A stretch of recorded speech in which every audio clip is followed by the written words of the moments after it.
It's week 3 of the 2020 Final Fantasy Randomizer Spring Tournament. Welcome to Speed Gaming 3 and a great matchup we've got going on right here. On the right side of your screen, it is Tarnin at 2-1, former member of Trash Island Fire Department. We're kicking it back a long time here. We're going to go with that story tonight here live on Speed Gaming. And on the left side of your screen, that's Brottster, but first, let's take a look and listen to the great voice of someone we have not heard from in a long time, one of the greatest players in Final Fantasy Randomizer history, Edge Figaro. Tell us about Brottster. Brottster is our representative of Team Roadhouse this evening. And as you can see here up on the screen, we've got Brottster, Edge, that's me, not the other Edge, the one that you are well aware of, Edgeworth. We also have Will, that's going to be an honorary member of Team Roadhouse this evening. Yeah. Will Cleosis, and I don't know if we can make the fourth person an honorary member, being League of Legends. But no, that is our Roadhouse representation this evening. Speaking of the legends of League, also joining us in the booth, one of the greatest of all time as well. Out of the darkness, he comes again. It is Artea. Artea, we had a party draft going on here. What happened about a few days ago was when this match was being set up, Brottster went to Tarnin and asked Tarnin, one of the masters of party drafting and weird parties, if Tarnin wanted to draft. I think Tarnin got really excited. We went ahead and did the draft. Tarnin drafted first. He drafted the Thief. Brottster's picks, though, Artea, were Fighter, Black Mage. Tarnin, of course, closed it off with a Red Mage. Artea, what can you tell us about Brottster and him picking those two Light Warriors? Well, we played a practice race last night where he actually tried to outplay me at Fighter, Black Mage 2-man. So if he does go for it, this would be interesting. I haven't managed to find a party that's faster when it works. It works about 80-85% of the time, and when it works really, really well. But when it doesn't, let's just say that there are significantly better alternatives to running that. Things that can screw you up are really, really high damage physical attacks, stun touch. Those two things are really, really scary. On the other hand, what doesn't worry you at all is any kind of damage spell. So you will eat back-to-back nuke and not care about it because you have such high levels, such high MDef, and just such high HP overall that all you want to do is see bosses casting at you because you don't worry about that. What you do worry about are just really high damage physical attacks. It's a battle of 2-1s live here on Speed Gaming. A little bit of paperwork. It is April 9th, 2020. This is the first match of the day. We've got a whole bunch more going on for Final Fantasy Randomizer. And we are about to start. Brottster and Roadhouse against Tarnin and Team Trash Island Fire Department from many moons ago. This is their story. Invis 2 and Heal 3 are locked. Ice 2 for a damage spell early. Lock 2 as well, Artea. Artea, is Ice 2 good enough for you at this point? I mean, at this point, pretty much anything that's AoE is good enough for quite a while, but let's just remember that just within the Intercontinent, you're gonna find 50% of the spells in the game. Like, the odds of you not finding something serviceable for most of the game, just in that area alone, are ridiculously low. And after that, you get such high levels if you're running a 2-man that your Black Mage he's essentially Spell Rambo. He's loaded for bear. Tarnin left Canaria very quickly, wanted a fight. Tarnin wanted to do this, got to level 2. Brottster runs into the same fight. He's going to take it, but he's on his way to Temple of Fiends. Edge of Figaro, Heal 3 was in slot 4 of White Magic level 1. Can you tell us the significance of that, given the party makeup, please? These parties will never be able to learn Heal 3. Heal 3, the slot 4 in level 1 is only for White Mages and White Wizards. Yeah, I think a Red Wizard can learn that later, like very late. In slot 4. Yes, Yes. I'm backwards. Slot 2 is always locked up. Yeah, slot 2, yeah, the original harm slot. Tarnin takes another fight as Brottster is the first player to make it to the Temple of Fiends because of a soft potion and some money, 1,600 gold. Money is huge early in this design, Artea. You played one last night with Brott. Well, here's the thing. really early on, you're going to be seeing 3 shops. You're going to be seeing 3 magic shops. You really want to get around that 15 to 25k, just to set yourself up for whatever you want to do. So whether that means selling the vorpal because that's all it's good for, or shopping around for just the right amount of money for when you're hitting Provoca, maybe that means dipping Matoya or maybe not. Or going down to Elflin and then seeing, oh, hey, I'm a bit short on whatever, so let's dive Marsh and see what we pick up there. Those are all legit things. This Garland just ate 3 charges of ice too and didn't go down. So he's pinging for 1 to try to do that last bit of damage. Ooh. Brott's in a little bit of trouble here. He's got to whack away. Garland took out Will. Brott's got to reset. He already saved, but he's going to go back for that money. Tarnin's struggling a little bit with Garland, too. The good news is here, Garland doesn't seem to have any scripts and spells, as Tarnin's our first player to take out Garland and rescue Princess Sarah.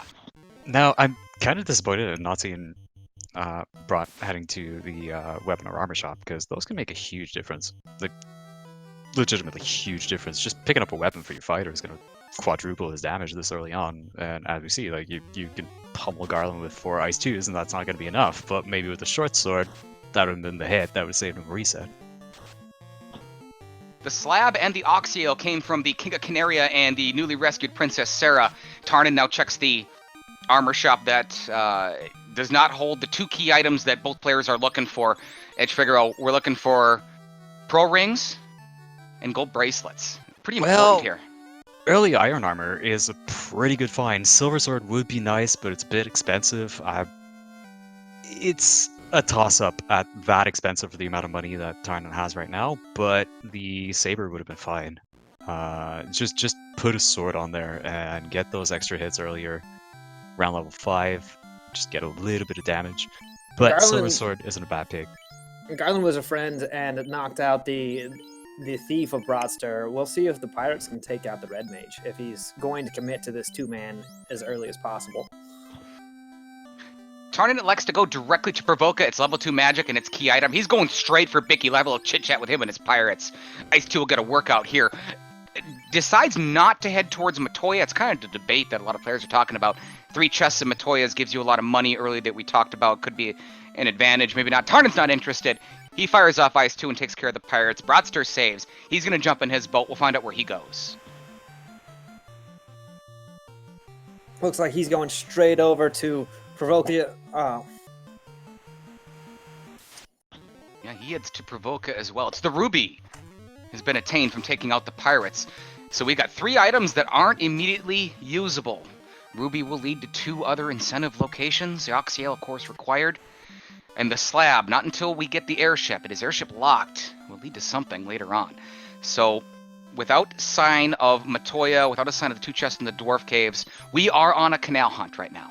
Cure 4 is going to be learnable by the night. Yep. We do see some reasonably affordable pro rings out of Provoca. I mean, 11, almost 12k isn't that bad at all. And with this spell selection, you could even consider going to pop Peninsula Power to grind out a couple of Frostwolves or Giants or whatever, just to get that early money, and maybe that pro ring will set you up.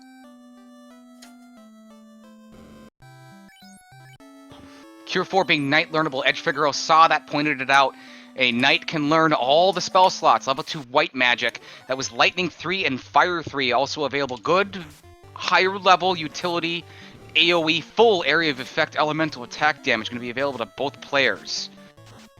And Tarnin is headed to the Matoya's Cave. 3 chests in here. 5 chests that we can take a look at before we have to know whether or not a Marsh Cave dive is required, potentially on the table.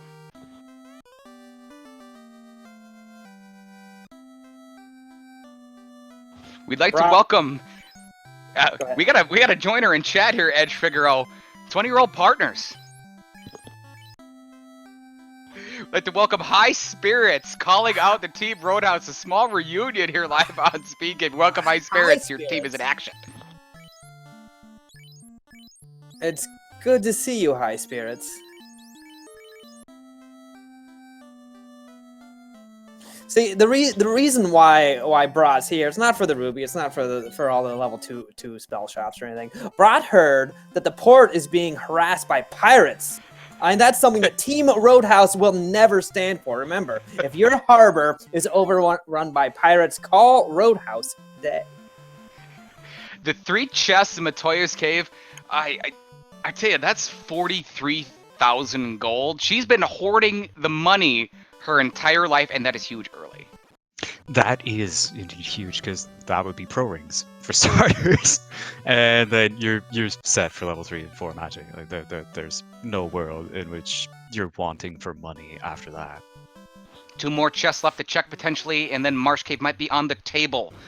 Those pro rings are for sale in Provoca. They were about 11,500 gold. Thank you, MG Weirdo, doing the tracking, having some fun in the background, joining this foursome that we have here live on Speed Gaming. So we'd like to thank the fans, everyone else watching later on YouTube. That's where I came from. We certainly hope you enjoy this great matchup of 2-1s. The winner will move on to 3-1, one step closer to clinching a spot in the brackets. Now, on the other hand, there is something to say about taking some of that money and investing in houses. However, at 5,000 gold a house might not be the more judicious use of that money this early on. Like, maybe a couple, but oh boy, do you consider every confirmation of buying a house. No matter how expensive houses are, I nearly always want one if I can afford it. It's more valuable than almost anything else. I agree with you, but oh boy, is it better to leave with 3 or 4, but 3 or 4 at 5k is just way too much investment this early on. Right? Botster takes all that money. He heads back to Provoca. Tarnin's going to do their shopping over in Canaria. Both players using all that money to pick up all these supplies. Tarnin's going to be the first out. We'll see if he heads to Dwarf Cave in those 2 chests. He is headed that way. We are on a canal hunt right now. A little bit later on, we'll be on the hunt for 2 loose items. They could both be required. One could be required. Neither could be required. They're all usually desired, but we'll get to that story in a little bit. Right now, we're in search of the canal to try to break out of the Aldi Sea. Oh, I don't get the 3 pro rings. Kill off the red mage. Just go with 2. You're fine with 2. Brott, what are you doing? Down to 3,000 gold, going straight over to Pop. Oh, he is going. You said that, Edge. Oh no, you said Artea. You said that. You said this was an option. We don't see this much anymore.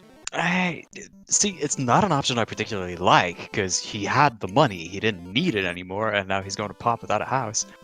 But it is certainly an option. Not sure how that's going to play out for Brott, because he knows he has to go to Marsh Cave, or he's reasonably certain, having not checked Dwarf Cave, but he's reasonably certain he's going to have to go down Marsh. And he's just wasting a bunch of time now that he doesn't need to. With all that money, Tarnin was able to pick up a silver sword for his fighter. He also finds that Fade is going to be locked to both players. Whoever exit is learnable by that red mage, and Fast was at level 3. Both players will have 2 characters to cast Fast. That's something you want to see, Edge. I think Brott's really going to like seeing that. I think with that exit there, Brott can't Dan his red mage yet. He needs exit early on.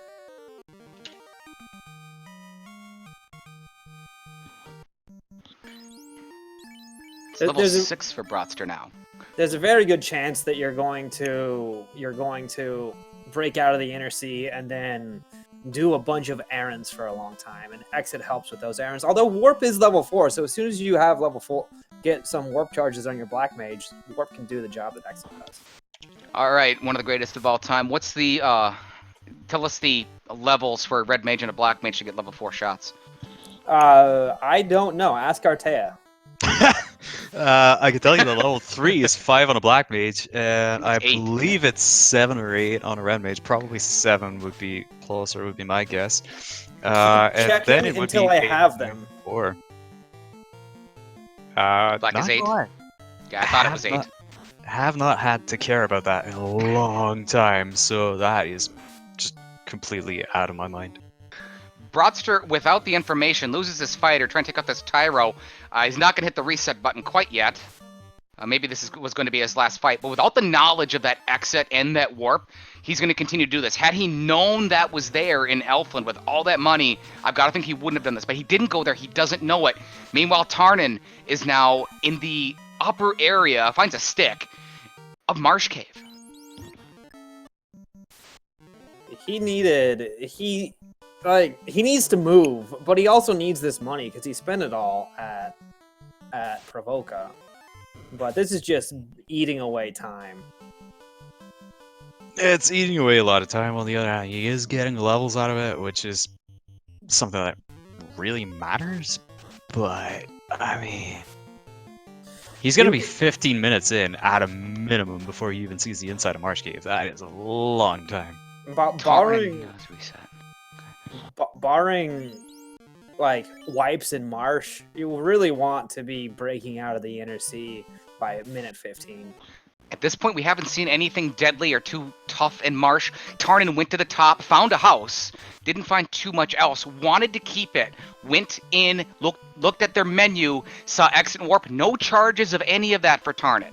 So this is somewhat of a risk, as Tarnin's got a huge run here in the encounter table. This is huge. He's booking it through here right now.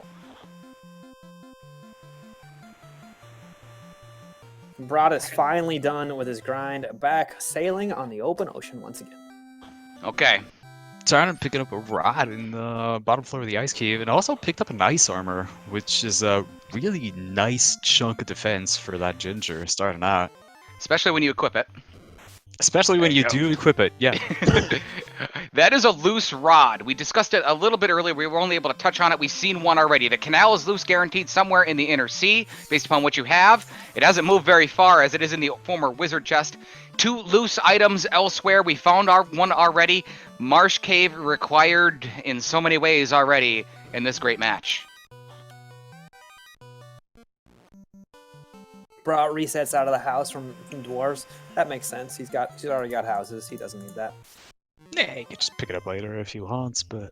Right. Tarnin runs into some werewolves. Tarnin has not seen anything scary at all. But Tarnin's going to have to get out of here on foot.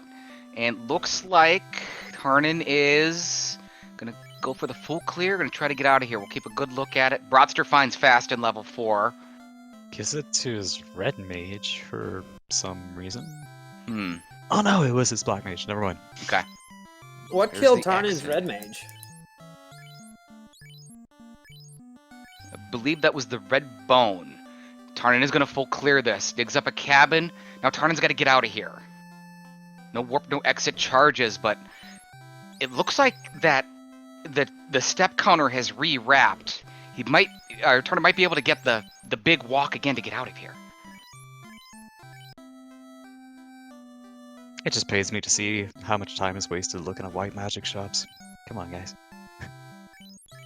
Exit's nice to have, but after that, meh. Yeah. They're just still hauling around a character just to cast white magic. It's... yeah. A lot of players don't like Marsh Cave. They especially don't like it early. Tarnin showing you how it's done. A little help from enemies. He's on that big run. I think it came back through from the step counter. That's a 15-minute mark. Tarnin is out. He's got the loose rod. He's got the required canal to get out of here. He's got the ruby in hand as well. Brottster is on his way to Marsh Cave. Brott should be making really quick work of the checks in Marsh Cave. Like, shouldn't take more than 2-3 minutes tops. Still, he's 3 minutes behind at this point in time. He is absolutely a little bit behind on checks. He is ahead on levels, quite a fair bit. So I withhold judgment on that part.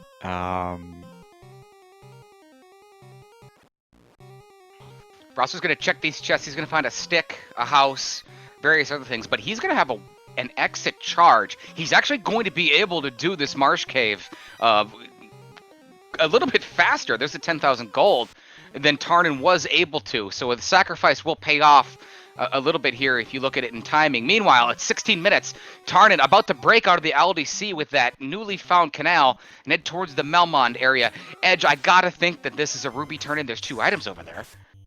Yeah, the ruby turn-in is the play. There's this seed is pointing you towards Sarda, and then figure things out from there. There's only 1 loose item left in the game. Just turn in your checks, get your incentive items, and then figure things out from there. There's chat pointing out an interesting point too, important point too. Brott does have pro rings, which Tarnin does not have. So that is another point in favor of Brott, despite being very far behind on checks. He does have a level advantage and does have a significant advantage of just resistance to instant death. We've gotten a look at the Melmond area. Tarnin translates their slab, so that's taken care of and out of the way. Ice 3 was located in there. It's in the original warp slot. That's going to be locked out to promotion for both players. Broster picks up his loose rod. He's about to find his canal. He's headed there right now. And Tarnin is headed towards the Titan's Tunnel and the Sartichak.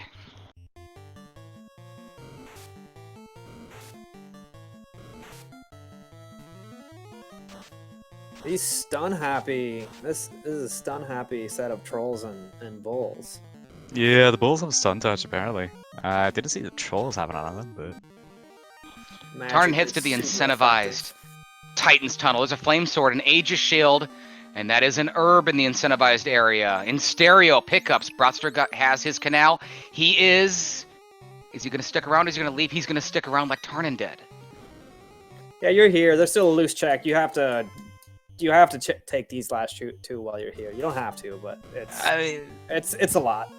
Based on what you've seen so far, which is absolutely nothing in here poses any kind of threat whatsoever, you might as well check it. There's a floater. Are we airborne, or do we still need to find the canoe? We are not. Only open progression is on. We have half of the puzzle. We've still got the canoe out there. So from the information on the right side of your screen, and former member of Trash Island Fire Department, Tarnin tells us hopefully he wants to see the canoe from the herb turn-in, or something after that, or potentially even in Crescent Lake is available to Tarnin now too. Based on what they've got, it's most likely a vanilla canoe. There's still the possibility that it's loose in Earth Cave somewhere, but that is highly unlikely. Another possibility would be that the sages hold the key and they're sending you back to the inner sea just to piss you off, because who doesn't like sailing across the ocean for 20 minutes? Brott is out of the marsh cave, and hopefully never to return. Great play from Tarnin here. Most players, you want to go south from Melmond and then head west to sail to Crescent Lake. Tarnin not doing that. Tarnin is going to the south dock of the Elfland area. It's not used too often. It's been used in more recent years. Going to turn in the herb. He's going to wake up that prince. NPCs are shuffled. Is this the mystic key that Artea talked about? Is it a Thor's hammer? Sky. Chime comes in. All right. Does the plot thicken here, Edge? Maybe just a little bit? You see Tarnin staring at his screen, thinking. Tarnin wasting a bit of time going the slow way out of the Elf Castle instead of going left at the prince. Wasting a couple of seconds, not the end of the world, but could have been faster there. I'm still thinking drop a save point outside of Crescent and then pick up what the sages have and then figure things out from there. I'll drop a save point in the sea though, because I don't want to. Sometimes I'll orphan the sages item.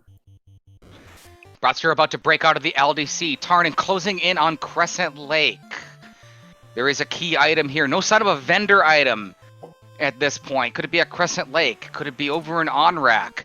We know the canoe cannot be a vendor item based upon game limitations. Other incentivized items in this particular design for the 2020 Spring Tournament are...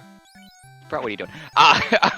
The Thor's hammer will also, and such, not be the ship and such, will not be a vendor item. Yep, Brott trying to teach his lone little black mage the only spell he can't learn at level 5, unfortunately, but does pick up Bane, which is serviceable enough. It's surprisingly useful. Bane. Not gonna kill everything, but Works for me.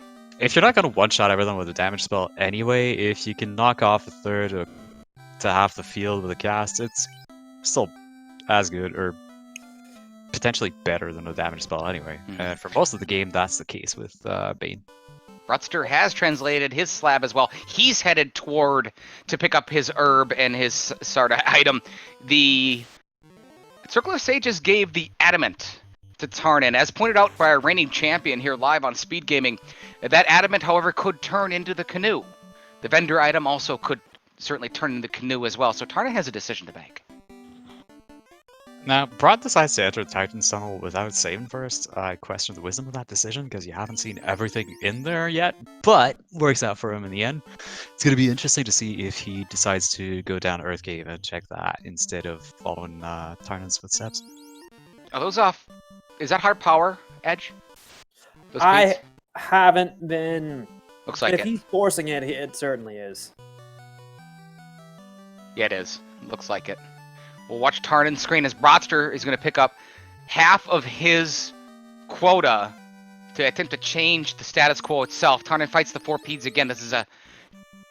Artea, is this the 2 to 6 Ped fight or the 2 to 4 Ped fight? The opposite one of the volcano. This is the 1 to 4. 1 to 4? Yeah. The 2 to 6 is only in volcano. Volcano? In Volcano proper, yep.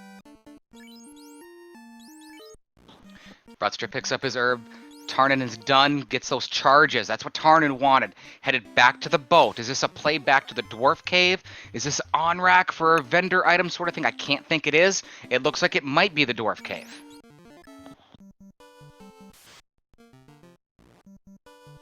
Dwarf cave makes sense. Guaranteed incentive. I mean, a lot of things make sense at this point in time. You've got the rod, you could clear Earth Cave. Nobody likes to clear Earth Cave, apparently, but...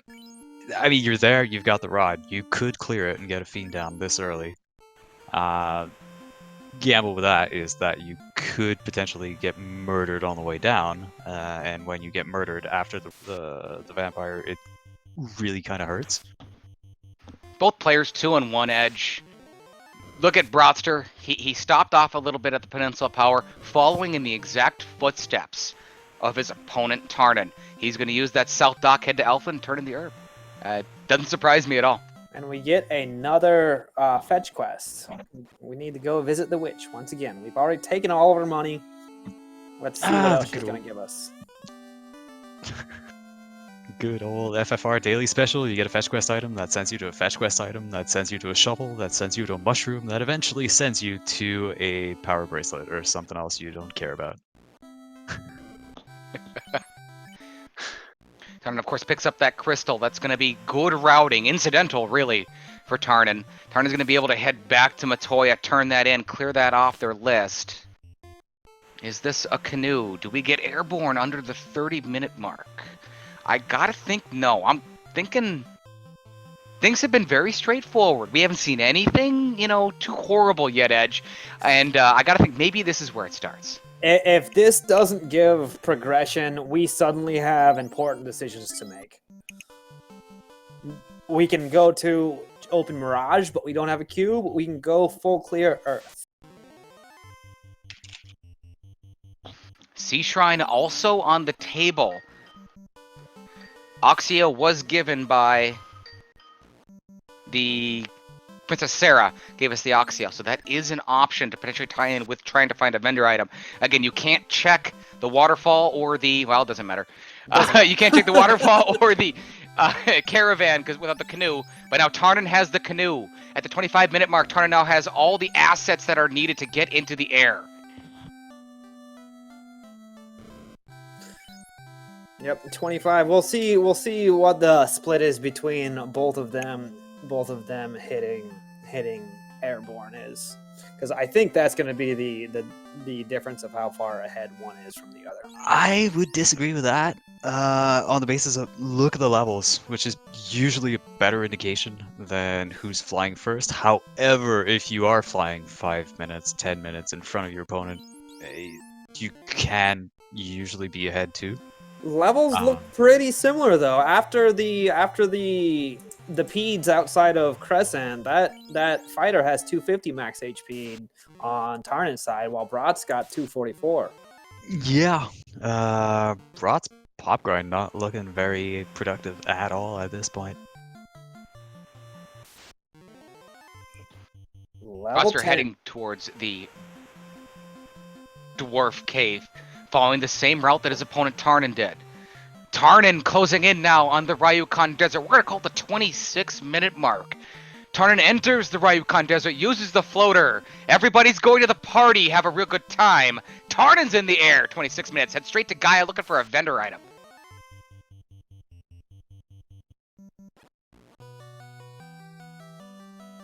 Finds gold bracelets in Gaia. That's a nice find. Assuming you can afford it. They were 15k. He is just shy for 1. It's gotta feel bad.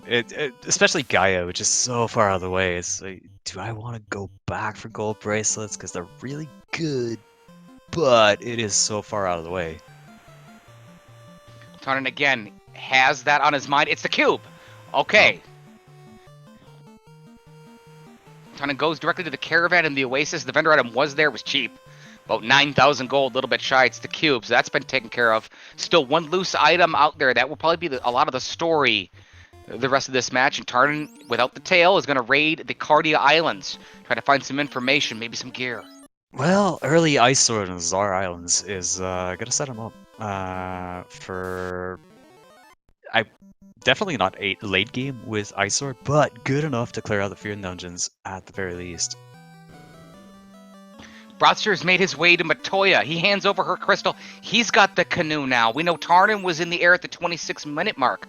26 and a half to be exact. Brottster uses that exit as Tarnin finds a ton of cash. Edge, 28,000 gold. Do you get a little bit more gold? Do you want gold bracelets at this point? I'm not super concerned with keeping my characters alive right now. My fighter's the only thing that needs its levels. Everything else, if they live, if they die, it doesn't matter. That's one thing that all three of us have in common, I must say.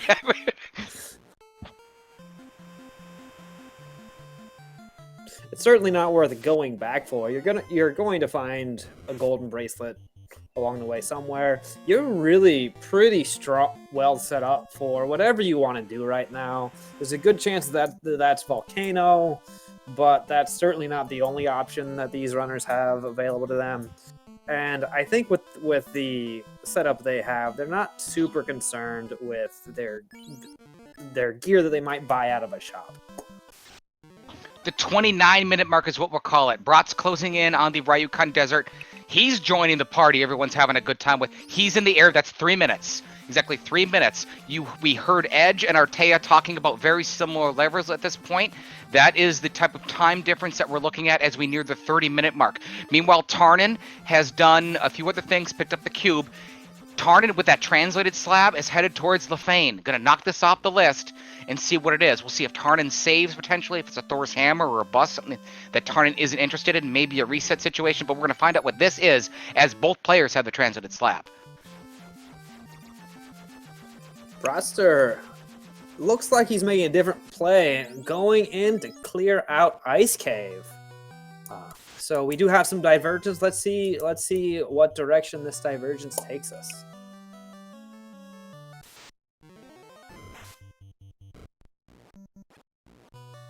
What do you think about this Ice Cave play? Artea, I want your opinion on this. I want to answer this one, actually. As Tarnin picks up the crown as a fetch quest scenario, another key item also added to the list. That's 5% experience per fight, per key item here during the 2020 spring tournament. I would go into this Ice Cave. I've got Warp. I know I've got that. I would go get the incentive item, especially with the information they already have of the rod being one loose, and get the heck out of here and hope.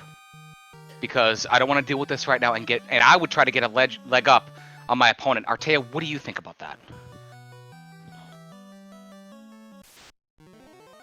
Oh, okay.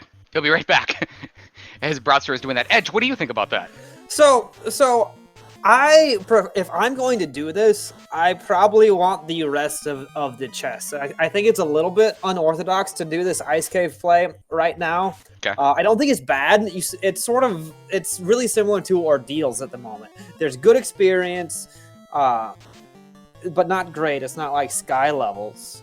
But if you're spending the time to go down to the lower ends of it with a loose item, this could be your advantage, is checking the lower chests in ice, which is something that's not terrible at the moment, but also something that you don't expect the other runner to do.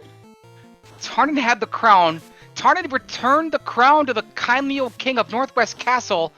It was the dark elf all along. It was Astos, who the elf people were talking about the entire time. Astos hands over the non-required tail. Another key item for Tarnin, that's 5% that we just talked about. Tarnin heads back north. Is this a routing play to where you promote and head to Castle of Ordeal? We'll find out. Meanwhile, Broster digs deeper. He's got Warp in hand. We're about to find out the incentive Ice Cave item. It is the required loot. Does Broster dig deeper or does he leave? I think he leaves, if I know Broster correctly. He is does! That's a pretty big story edge. I mean, could, yeah. Tarnin has found tools that make this venture easier. Brottster has found something that doesn't help him at all until the end of the game. So Tarnin is just slowly making good pieces of progression, while Brottster is not quite getting the value out of his time. Tarnin does make that play. Look at that. Saves outside of Castle Ordeal, burns off some encounters. Great play from Tarnin. Burn's going to burn off another encounter, I think it is. I thought it was 2. Learned a lot of encounter table manipulation from one of Tarnin's best friends, one of the masters of encounter manipulation and understanding a table, Lord Fizzlebeef. Also a member, of course, of Trash Island Fire Department so many moons ago. Good friend, co-op partner of Tarnin as well. Brottster leaves. Go ahead. Trash Island Fire Department versus Roadhouse was the matchup that I don't think ever happened during League. So I'm pleased to see it happening here this evening. And go Roadhouse.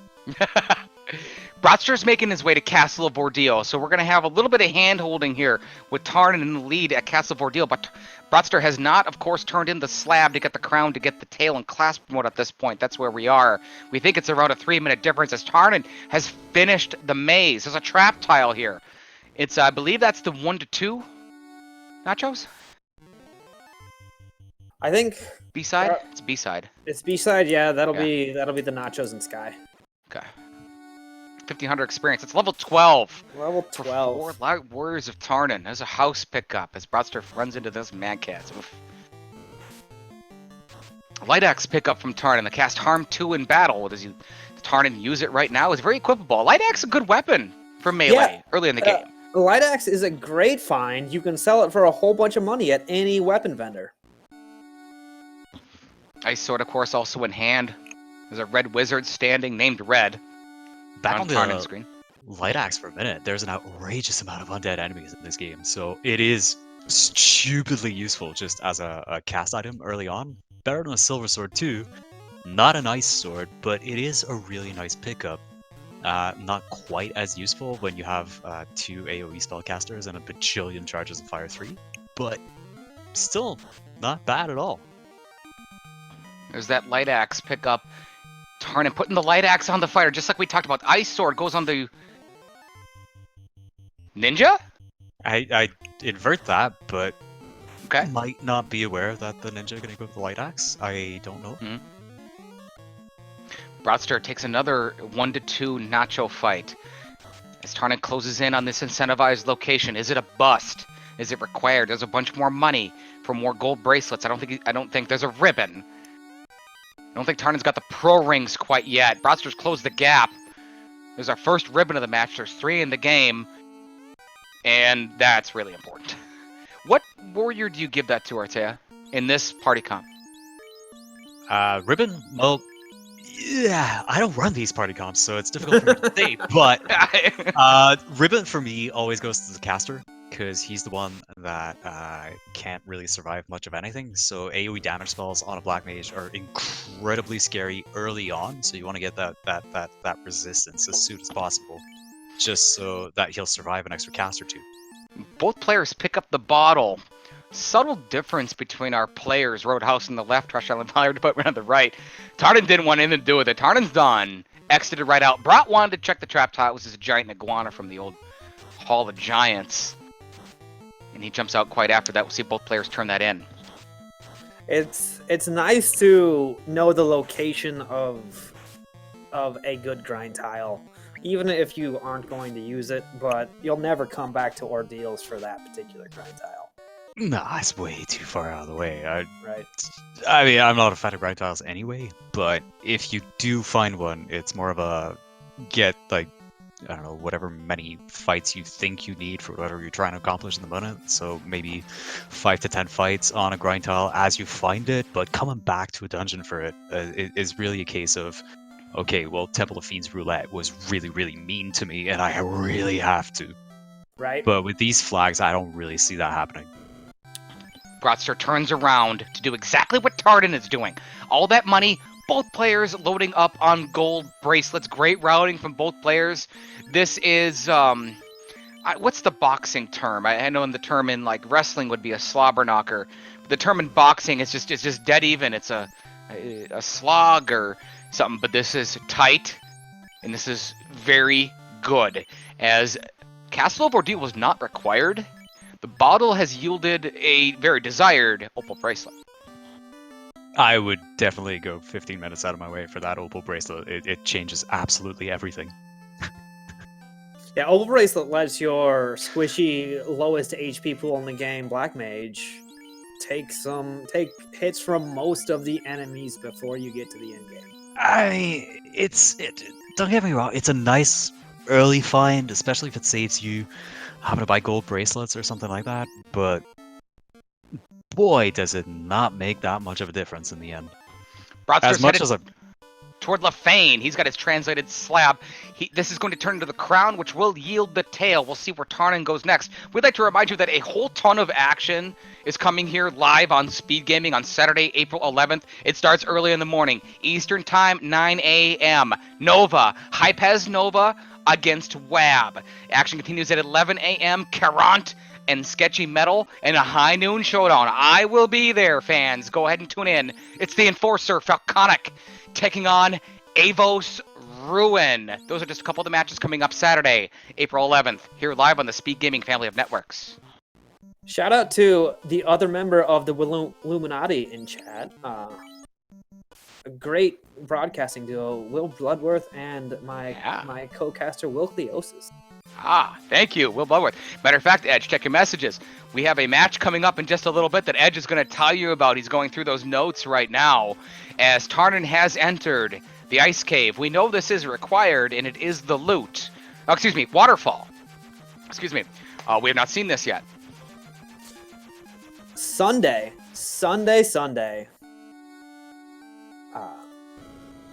At 3 p.m. Eastern, we have the other Roadhouse member that's in this tournament, High Spirits, against that other member of Illuminati, Will Bloodworth. Once again, that's 3 p.m. Eastern. Now, if you're not familiar with either of these, High Spirits is a person that runs quite a number of RPGs. So if you're not familiar with his work, he does a bunch of speedruns, and I highly recommend it if you're a fan of JRPGs in particular. Yeah. Please give him a follow. If you don't know the name High Spirits, I think I can say this okay. High Spirits is a stud.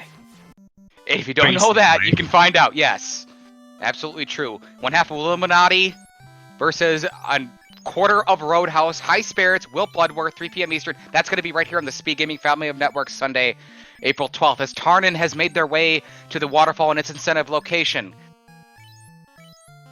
Broster's doing some more shopping. Tarnin really knocking out the incentive areas at this point. The last incentive location, as there's a gold bracelet that Tarnin just bought. Floating Fortress. Sky. Of course. Sky. Best XP in the game. Well, technically not, but it has the best floor in the game in Sky 2F, which is just outrageous amounts of experience for a bunch of chests. Which is strange because Sky 2 people hate checking those chests. And I don't even understand. It's so good. There is no bad fight on that floor. No, not at all. Sky 3 is good and has better chests, but Sky 2 is better than everything else. Sky 3 has the awful encounters in Mancats and Medusas. Sky 2 only has good encounters. They just walk around, take all the fights, and you get boatloads of experience and a bunch of chests, and it's amazing. It's the best floor in the game. Like, absolutely nothing is threatening, and it's all a ton of experience. It's amazing. Tarnin picks up that TNT. Look at Tarnin's staring at the screen. What else do I need? Got Oxio, Cube, Chime, Rod. Loot is in, of course, the Ice Cave. Tarnin has not done that yet. Still missing from our information. It's the Mystic Key. Also, the Thor's Hammer. Power Gauntlet. Still out there. We know the TNT will turn into one of those three. We know one of them is in the floating fortress as well.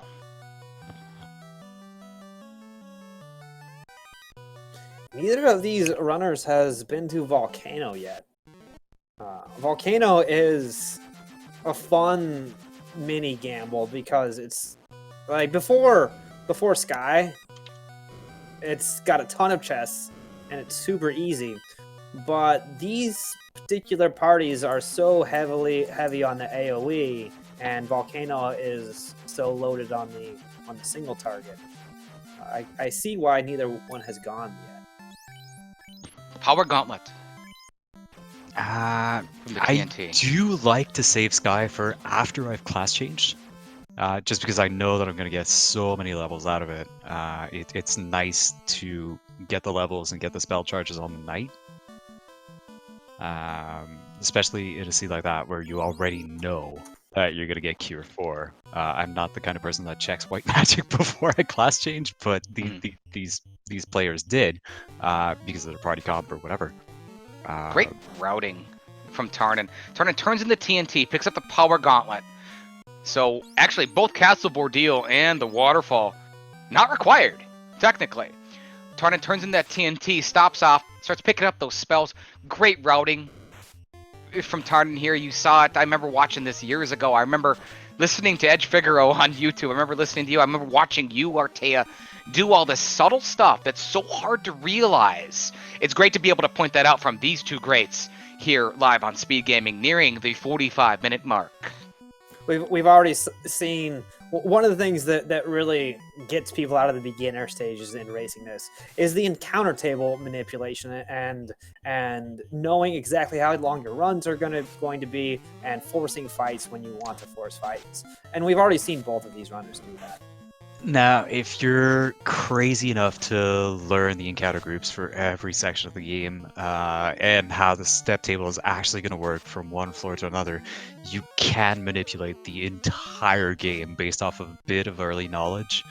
That is something that I used to be able to do. I can't do it anymore, unfortunately, but it can give you a huge advantage just to be able to take the right fights at the right number of steps. You just power cycle and then you get a free roam through Temple of Fiends, or at least you know every encounter that you're going to get through Temple of Fiends or through Earth Cave or through whatever long dungeon that could be annoying, or you know that a certain enemy is really, really painful to deal with. You can avoid them entirely. That's the beauty of this game, and routing this game in vanilla was really a fun thing to do for me. Actually grinding out the route, much less fun.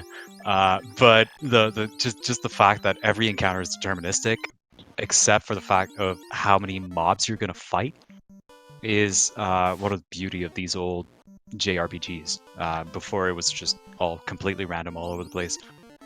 Brottster has his TNT from the waterfall. He's leaving. Tarnin is did a whole bunch of routing. Provoke, Crescent Lake, picked up a bunch of spells. Ran out of money, it looks like. Tarnin's headed towards the Ice Cave. There is still one loose out there. This is a potential huge story. Brottster went in, took the item, and left. There's still one loose item out there. It's 50-50. One loose item is going to be the TNT. The other one is going to be the Mystic Key, and it is required. Tarnin opts to go ahead and pick up his loot. Tarnin's loot doesn't know that quite yet, but that's going to add to the puzzle that Brott is going to put together very quickly. So we're at one loose, your Thor's Hammer or Mystic Key, one in the floating fortress. The other half of that equation.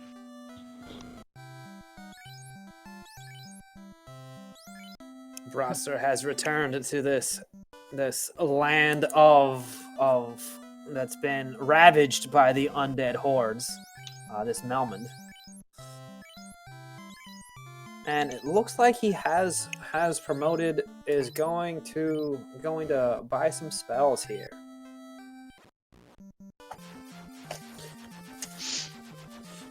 You know, whenever I have problems with the undead attacking my town and driving down land values, I like to call Team Roadhouse to troubleshoot all of my vampire hunting needs. Oh, Tarnin again, the best encounter of the game. One Oh, of the best, man. anyway, in the 2 Gershocks, 2 Big Eyes. That is just XP Pinata. Dear XP Lord, do Pinata. I love that encounter. Especially on an easy trap tile like that, where if you want to grind, now's the time. Because you just get a free grind off of it. You don't even need to take an extra step, because stepping through a door is a free step. You're not incrementing your counter to the next encounter or anything. So if you want to grind, that is the tile to do it on. That begs the question of, do we want to grind? It looks like our representative from Trash Island Fire Department says no, do not need to grind anymore. Let's go. Let's get some XP. Finds an Excal behind the Frost Dragon. Do not like those levels, but on the other hand, I don't like the whole 4-person party member thing. I don't get it. So much wasted XP, especially on a thief. But I don't know. We'll see if Tarnin decides to grind or not. At this point, I would say level 18. Yeah, you can clear Temple of Fiends with it. You absolutely can. We do a 3-man in vanilla, but this is not vanilla, and you don't know what's coming up. It's a bit low for my taste. On the other hand, you still have all of Sea Shrine, all of Air Cave to clear out, so you are going to be getting a bit of levels, but nowhere near as much as Brott would with his 3-man setup, or a much superior, in my opinion anyway, 2-man. Yep.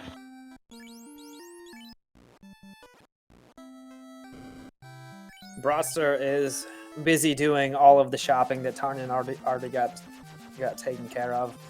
Depending on how long this ice cave works, this might even them up, because I do not suspect Broster is going to be coming back to this area anytime soon. Tarnin was able to pick up those pro rings now, and the advantage that Broadster might have had with a toxic type of enemy that was prevalent, or maybe in the way on a trap tile, got neutralized, because we haven't seen anything from the enemies yet.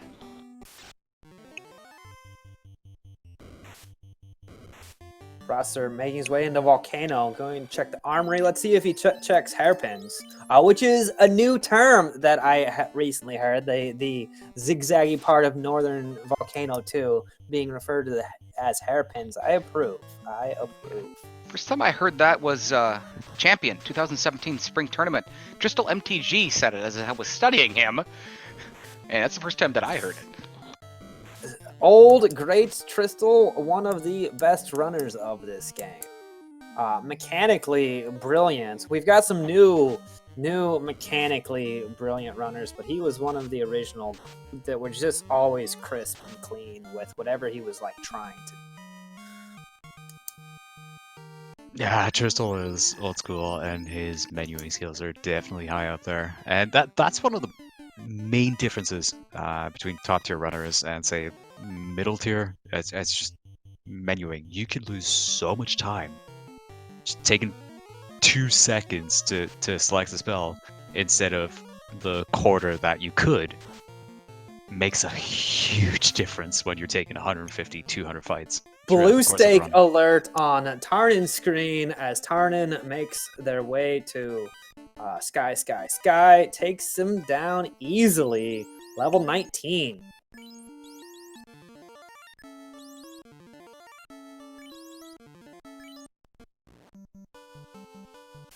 And the armory is a bust. So let's see if Sky has what we need. There's a very good chance that Tarnin, there's a exactly 50-50 chance that Tarnin will find out that the loose item is not required with this check.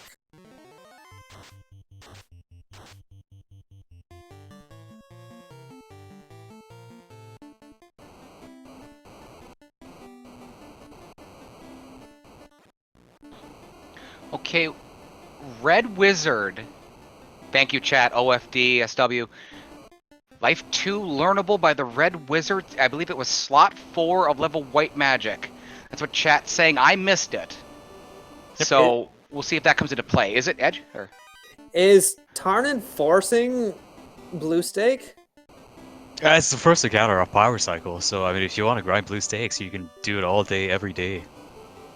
That's nice to know about. Where that XP pinata fight is deep inside of a dungeon, knowing that I can force blue stakes means if I need to grind, I probably don't want to grind with this party and these levels. But if I need to, after Topher reveals itself to be awful, I can just come up here and force blue stake without having to go into a dungeon. Okay, we got clarification. Thank you, MG Weirdo. Thank you again for everything that you do, everything that you've always done for Final Fantasy Randomizer. Life 2 is white locked. It was third slot in level 5 as the sorcerers are starting to blast Brottster. He's down to Edge and Artea, his 2 warriors, in the volcano. Oh, he'll be fine. And he picks his Black Mage backs up. It looks like he's going to commit to this 3-man. He's taking on Carrie with a level 17 god. I mean, he's fine. His Ginger can take care of it by himself. Man, Metal Slimes over on Tarnin's side, that's always a welcome find as well. That's a great fight. Oh, especially... We'll get to how to take out Metal Slimes in just a moment. We got our first Fiend fight here, fans. 53 minutes. It is Brottster on the left side of your screen. He's going to try to light the first orb here as Carrie, with 6 hits, goes directly after Artea. That's 3 hits for 10 damage from the Knight. Oh, fast goes off. Brott may make a little adjustments here. He goes over to Ice 3. There's another 6 hits from Carrie. Ice 3 again from Will. And Ice 3 from Artea, back to back. Fun fight you might not know. You can cast Fire 3 on Carrie. She does not actually resist fire, despite being the Fiend of Fire. That Light Axe finally breaks through with a critical hit. Brottster finishes off Carrie. Tarnin picks up a black shirt. Brottster's got the first orb, 53.5 minutes. Tarnin continues his ascent towards into the floating fortress, and higher and higher. Tarnin did skip the less than, greater than room. One incentive. There's Blaze! Blaze from Eyes. In the eye. Both players only have the run ribbon, I think, too. These parties are so strong. It'd be pretty amazing if something gave them a problem before they got to War Mech. Random nuke is always out there, though. It is. One thing that Tarnin does have is the legendary Excalibur. Brottster's not going to see that anytime soon. However, the mirror image of this match, we're closing in on an hour, continues as Tarnin picks up a dragon armor in the floating fortress. Brottster finds the T-Rex off Power Cycle. Brottster's now headed to the Mirage Tower and its floating fortress. That T-Rex just crit the red mage for 400 damage. That might be a blessing in disguise. Defense sword also found. Thank you to the enforcer in chat, making us aware of that. Brottster's taking hard reset, checks his levels. Brottster is going to take some of these fights. There's the Blaze again from the eye. Again, this is the last incentive location. Tarnin's closing in on it. Brott's going to be on his way eventually. Is this the Mystic Key and is this Go mode? Or is it a Thor's Hammer and a Hunt?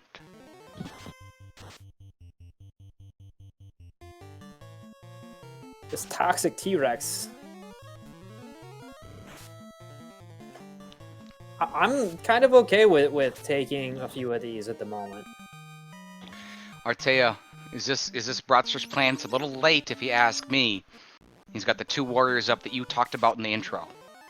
He's pretty late, and he already wasted a bunch of time grinding Peninsula Power, and now he's grinding us. Like, I can appreciate a good stake grind, but you already wasted a bunch of time grinding early on, and now you're doing it again. Probably not the most judicious use of your time. Thor's Hammer! Loose item is required. It's almost the first roadblock, really, we've seen in this match and in this entire seed. Thor's Hammer is in there. Tarnin not happy about it. It is a Hunt. We've had the Oxale since the first few minutes here. Is it in Sea Shrine? Is it later here in the Floating Fortress? Is it in a key-locked area? No, it can't be the key-locked area because we're searching for the key.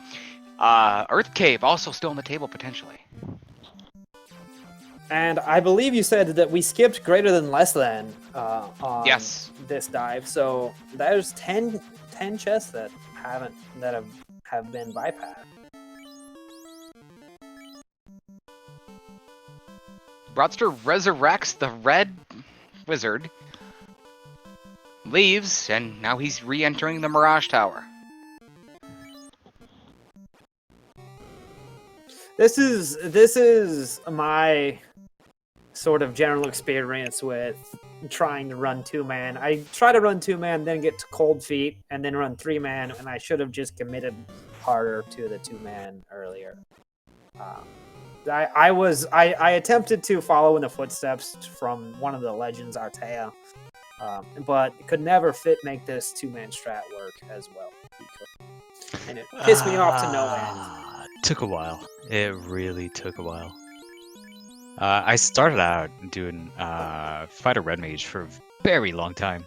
And then just the time it took to get spell charges pissed me off. And I realized that I just wasn't using white magic at all. And Red Mage getting punched is about as bad as Black Mage getting punched anyway. So I swapped over to Black Mage. And the only reason it works is because the randomizer allows you to have an empty/dead character in the second slot. Right? Because you can't do that in the base game at all. Like, at all. Do not try. You will get murdered by absolutely everything.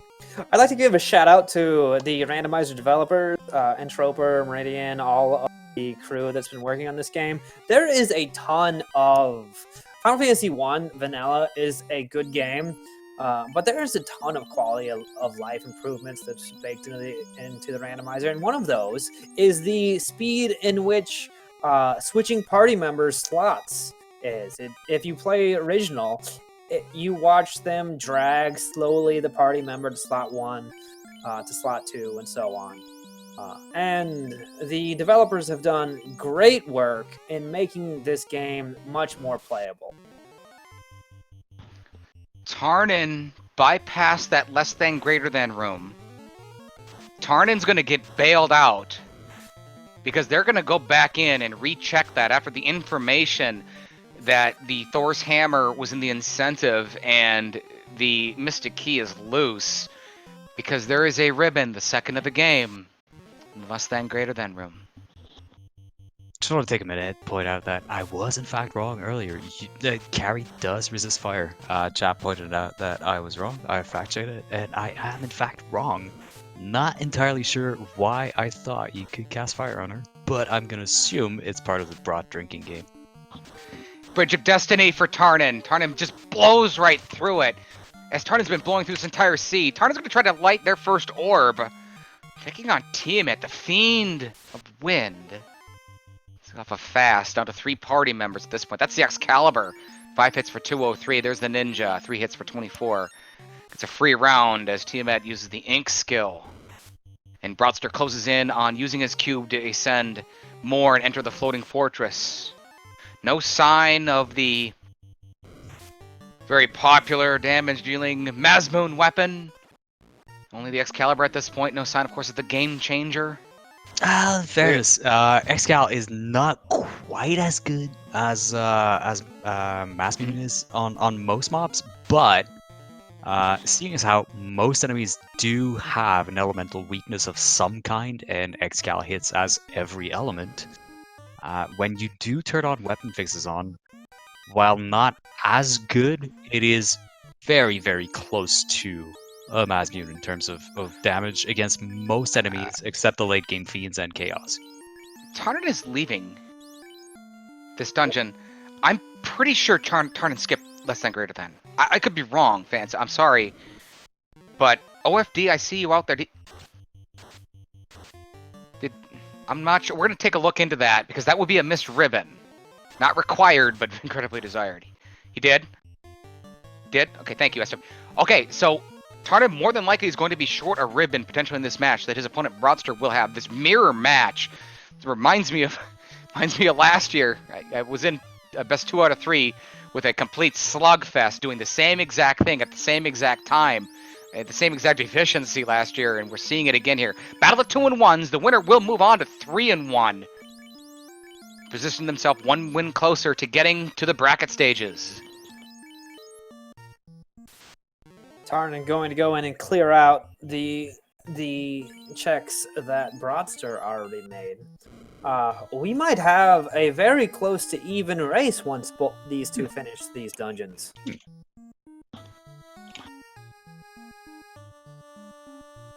Tarnin is going to check hairpins, so if the items are in here, we'll find out if that key. When we know it's TNT that connects the key, I think. TNT was the non-required Oh yes. power gauntlet. So we know this is loose. We still have the entire sea shrine on the table, Earth Cave, and skip chests here and there. Which we know it's not in Marsh because it won't be behind a key lock. C or the other one. Earth. Or Earth. I've got to think, Edge, if it's me playing you, something like that, you know, a slugfest, and you know your opponent can play, both these players know each other can play, I don't think you make a move. On this to Earth, I think you go to C? I go to C. If I'm checking chests, I want to be getting experience. And I get experience in Sea Shrine. I don't get experience in Earth Cave.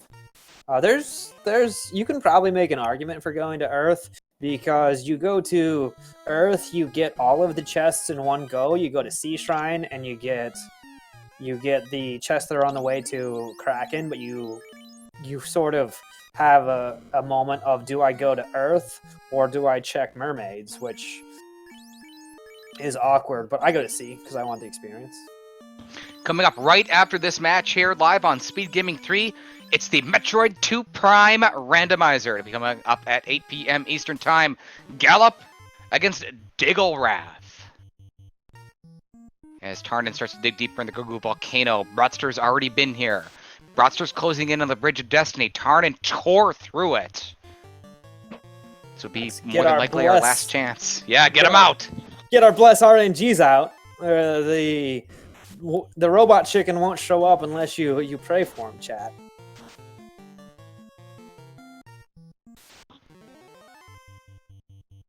Brottster, a double fighter tile. Great tile, Artea. Great fight. Oh, that is a wonderful encounter as well. Usually not too difficult either, because unless the mages and the fighters start casting, which is what they do in vanilla, the chat really wants not that scary stat-wise. No, their HP's 200 experience. Usually. Yeah. The chat low is HP, screaming for it. We got Grendalicious. He's in the tournament here. We got the reigning champion defending her title, Crab Cakes.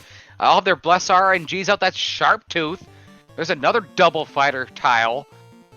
You can't put a war mech into my face and expect me not to fight it, but I mean, it's 2.5 levels. What do you want me to do? I'm not gonna say no to that.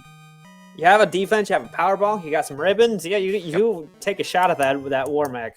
Oh, bucker that! I got fast. I'm good. I'm going for it. Like, I didn't care about the rest. There's also the potential even information. You know, if Warmrick has something or what he has or doesn't have, they can take out of the pool. Double nacho fight for Brottster, though. There's the Vorpal. Oh, why? Why are you wasting 8 seconds on picking that piece of trash up? Unless you're doing it for the memes, and you're gonna toss it into the volcano. Tarnin had a match last year against someone. And Tarnin was able to finish with that Vorpal and learned a little bit about the Vorpal, played a great match, and Tarnin's not going to throw that away. Oh, dear Lord. No war mech today. There's that Bane Sword for Tarnin. He runs into the Sorcerers. We know they have something. I don't think it was too deadly, though. They did some damage to Brottster. They rolled 3 hits. Tiamat is chunking this party. Defense is going to troubleshoot all problems, though. Bane Sword misses. There's that ink. Tarnin saw that. Tarnin has this orb already. There's a Bane Sword from Brottster. That's no good. There's an attack from the Defense Sword. 4 hits for 43. Ice Elemental Blizzard comes out. Enemy Direct Skill exclusive. 7 hits for 127. The Bane Sword from Brottster. Poison Smoke! Brottster eliminates Tiamat and is steps away from lighting his second orb.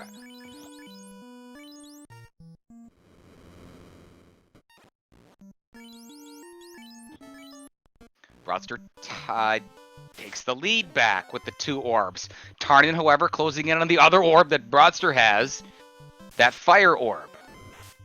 Guys, it's just so even. The only difference in this match, I'd say, is Brottster taking off to the Peninsula Power. It's really the only difference. For all the time he wasted out there, it is pretty close right now. And Edge, we talked about this. Edge, we were talking about this match for a couple days. Main difference right now is Tarnin has significantly more experience in the party than Brott does. Tarnin being around 25, Brottster has his fighter at 25, but the rest of his party is a bit lower than that. This is about what we expected, Edge. We were talking, I think it was Monday about this. No, it was Tuesday about this match. We knew it was going to be tight. We were wondering how the party draft was going to go. They went nice. It looks like nothing crazy, but it's been what we expected. I don't see the red mage. What has the red mage on Brott's side done? Legitimately, like, cast an exit once or twice, whatever. You've got 50 bajillion charges of warp. What do you care about it? What has the red mage done apart from soaking up experience that he didn't have to? Question from Simple Sarah. Where was the Excalibur? Brottster skipped it. It was in the ice cave. Brottster's headed towards Onrak and the Sea Shrine. 2 ways you can go here. There's also level 7 white magic. Top slot for the red wizard. Both slots for the black. Neither blacks for the red wizard. Let's see if he checks the white top slot. I think it's level 25 for a red wizard. Doesn't bother it to get a hit of that. You've seen all the good white magic spells anyway. Like, there's what exists that you could actually want. There are only really 2 good white magic spells, and the other ones are just, like, sometimes, occasionally, perhaps situationally useful. I don't know what you guys are talking about, but there's Lamp, alright? Will makes a powerful argument. Yeah, that's right. That's right. Dragon Slayer coming out in a little bit, calling for the Lamp.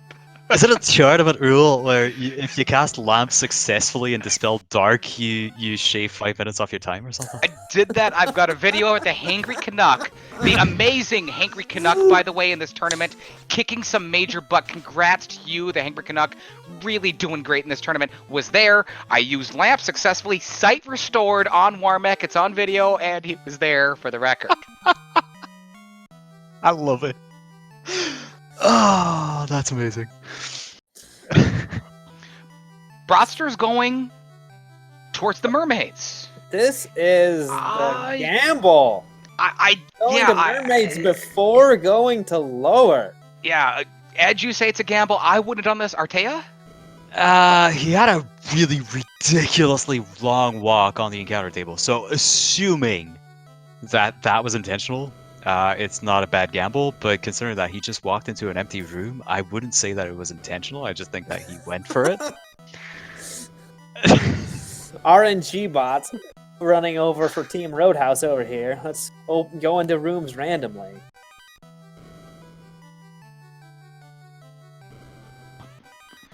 Tarnin filling out the spells. That is lock at level 5. That will work each and every time and lower enemies' evasion for late game, as Brottster not finding what it is that he wants. But on the other hand, he had such a long free walk to get down there. He only wasted about a minute coming here, which turned out to be absolutely garbage. But I don't know if he's got that minute to waste, and now he's going to put in another minute for these last 4 chests on this floor. Yeah. Maybe he orphans the northern chest. That's a pretty long one. Well, I'll tell you what he will orphan is TFC, because... Yep, that guaranteed not the key. For those of you unfamiliar with the term, it stands for that friendly, quote-unquote, chest right in the middle of the floor that Brottster's on right now, because it's key-locked. The reverse C-shaped room. A lot of names for that chest. I thought it was the Forgotten Chest. I know some others have Oh. some names for that as well. So I have a bunch of names for a bunch of things in this game that I unfortunately can't mention on a PV that's stream, okay. but yeah, TFC is kind of the community name for it. Tarnin now headed towards the Sea Shrine, done a bunch of shopping, is really ready to go. Does Tarnin head directly towards Kraken like myself and Edge Figaro would have done? Looks like Tarnin is doing that. Can Broadster make something pay off? He's got this one chest left up here that isn't key locked. Which is what he's doing. TFC and TFC North. It's nothing. Nothing. Broadster passes on that chest. Tarnin starts to dig deeper, headed towards Kraken. Hits the unrunnable Red Sahag, Wizard Sahag. That is live on this. In future versions of Final Fantasy Randomizer, the development team has figured out how to make this runnable. And Red Sahags have sleep, and that's really annoying.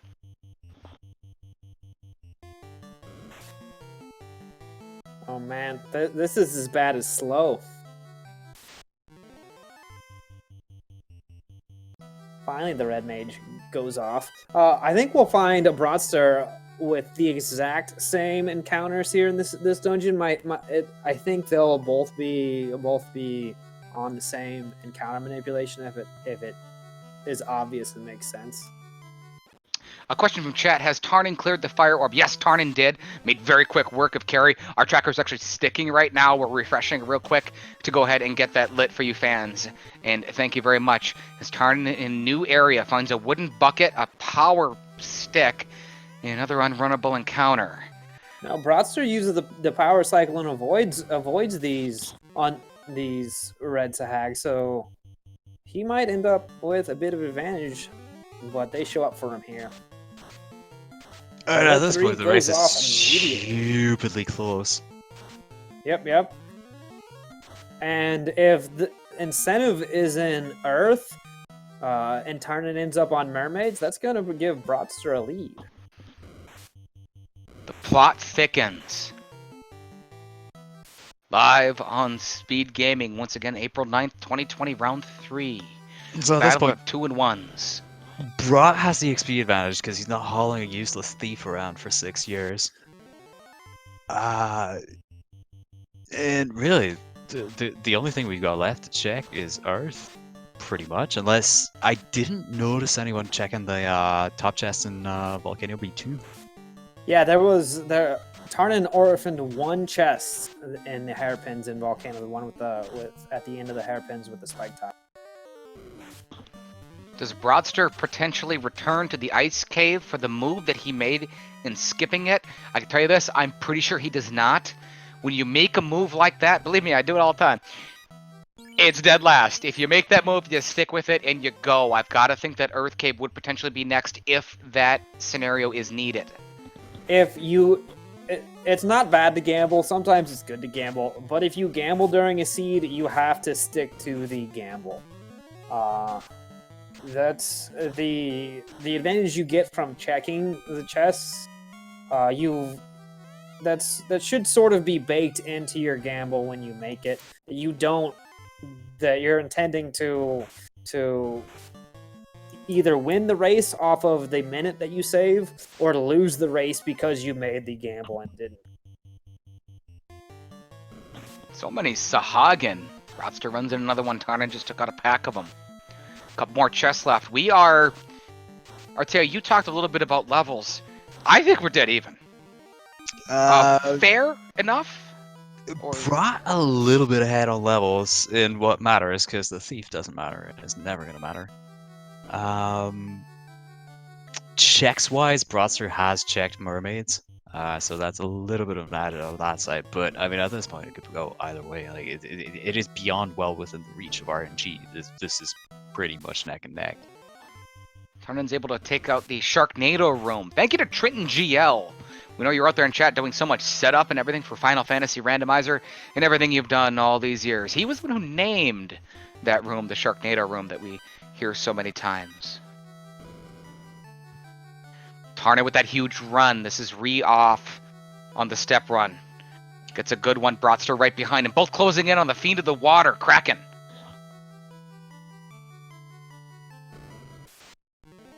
Brosser going to be just a touch behind Tarnin. I am very pleased that we've been able to watch such a close race. It's minute 16 and both are in the same room, just one encounter behind the other. This has been a delight. Tarnin pulls ahead, heels up. Veteran move from Team Trash Island Fire Department's former member Tarnin. Using the heal 3s, not the heal pots. Gets the fast off after initiative take on Kraken. That's the Excalibur, 367. His opponent Brosser does not have the legendary Excalibur. There's another fast. He's using the Ninja. Only 9 hits from Kraken for 31 damage. So Tarnin now knows that Kraken does not hit hard. Tarnin has 1 ribbon, Brotster has 2. Tarnin skipped the less than greater than room in Mirage Tower. Brotster did not. There was a ribbon in there. We are on a hunt for the Mystic Key. 1 hour, 17 minutes. It's loose somewhere. Everyone thinks it's the Earth Cave. Everyone very much hopes it's the Earth Cave at this point in time. They do not want to go on the treasure hunt to places that they've already been to. Yep. And they suspect the other runner may have cleared. This is what we talked about. Brotster said, forget you on the ice cave. He is not going to get the Excalibur. He did get the ribbon. Brotster has already done the mermaids and all their chests except for the keylock chest. Tarnin has not. Tarnin is headed that way right now. Brotster is going to take out Kraken, and Brotster assumes a lead? Artea? Maybe? Still way too close. The encounters are off, so I mean, at any point in time, Tarnin could easily catch up to Brotzer. Right now, I would reserve judgment for give it at least another 5 minutes to really be able to safe to say. Brotzer takes out Kraken. That's level 27 for his warriors. He saves outside and starts to leave. Tarnin's going to dig this mermaid's forward. There is nothing here. I'm going to give the edge a bit to Team Roadhouse. I think that both are going to, that Brotster's going to end up inside of Topher just a touch sooner. And one of the reasons why I don't like 4-mans, in addition to the 4th person not being very useful, it takes time to enter each party member's input every fight. And if they are so useless and you keep putting in their inputs, why are they alive? Oh, I mean, the inputs alone add up to minutes across a run, or C in this case, whatever. And then just the fact that you're holding on to characters that you don't need to, so they're soaking up experience that could be going into other people, which would help them survive things like back-to-back nuke, or would give them that extra edge in that extra hit a little bit sooner. And all those tiny little things, on top of the minutes that you're wasting just putting in inputs that are going nowhere, really add up quite a bit. Oh, there it is. Okay. All right. Earth 1. Let's go mode, weirdo. 119.5. This was great. Brotster was outside the Earth Cave, hard reset, burned off 2 encounters, so he could use 2 runs to get all those chests. He entered go mode with the Mystic Key. He also picked up a white shirt. We'll see if that comes into play. 119.5. Tarnin is already out of the Mermaid's War. We believe Tarnin's going to head to the Earth Cave right now. And we got a barn burner going on here, guys. At this point, with Brott finding his key this early, I would give it around a 131 for Chaos. Give it another 4 minutes, he clears the Earth Cave, and then the 6 to 7 minutes to clear Temple of Fiends, and Brott should have this. That's a good question, yeah. Again, Temple of Fiends Roulette could always come into play, and it could just turn into an RNG Clown Fiesta, but as it stands right now, I would give this to Brott. Edge, you rolled this. Have we roll seen this. anything? Have we seen anything to stand in the player's way other than the loose cave? Anything from the enemies? Blue Stake has Toxic that doesn't matter because of... Oh, Tarnin's going back to greater than less than. Tarnin doesn't want to go to Earth. This is going to put him behind. But he is going to pick up a ribbon, which is nice to find. And Garland ate 3 ice 3s right at the very beginning to force a reset. Didn't kill you, but could have been just as bad as killing you. we have had no other problems. A few random deaths here and there, but for the most part, smooth sailing. Maybe Temple of Fiends will turn that all around on us, no matter how easy the rest of the game is. Topher is the great equalizer for a reason. Tarnin picks up that ribbon, I think. Gotta drop something and re-pick it up, I believe. Tarnin's looking at the menu, trying to figure out what do I drop. Okay, it's a silver helmet. Picks up the ribbon. On the objectively worst party member? I don't understand. Tarnin's headed... Bane Sword chest, I believe. I believe this is the Bane Sword chest that Tarnin skipped. Tarnin's decided to clear up these loose ends as opposed to the ones that he decided to forego. Wants to clear them up as Broster starts to dig deeper and starting to establish, I would think, a lead. Now, this brings us back to that Earth Cave check that we talked about so long ago after we were getting Matoya's and the Ruby check. Artea pointed out that we had the rod, we had a bunch of AoE, Earth 1 was on the table, and as someone who has raced against you many times, that's a check that I would see you make, and you would defeat the field by 5 minutes because you went to Earth when no one else.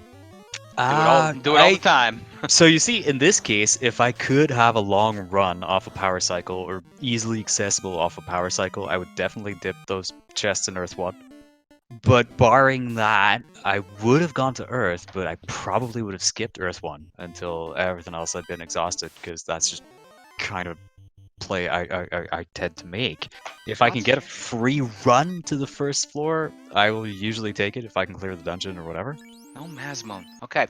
Broadster, the question from chat from the reigning champion, Crabcakes, was something that I was going to ask. Does Broadster feel behind?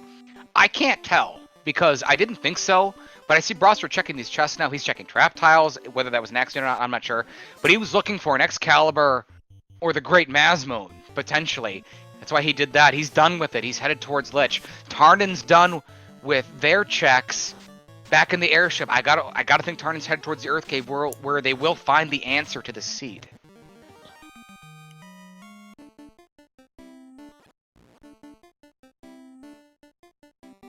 Yeah, but it looks like Tarnin is heading directly to Earth Cave, just as Broster is going to be leaving. We'll see if Lich is anything other than a speed bump today.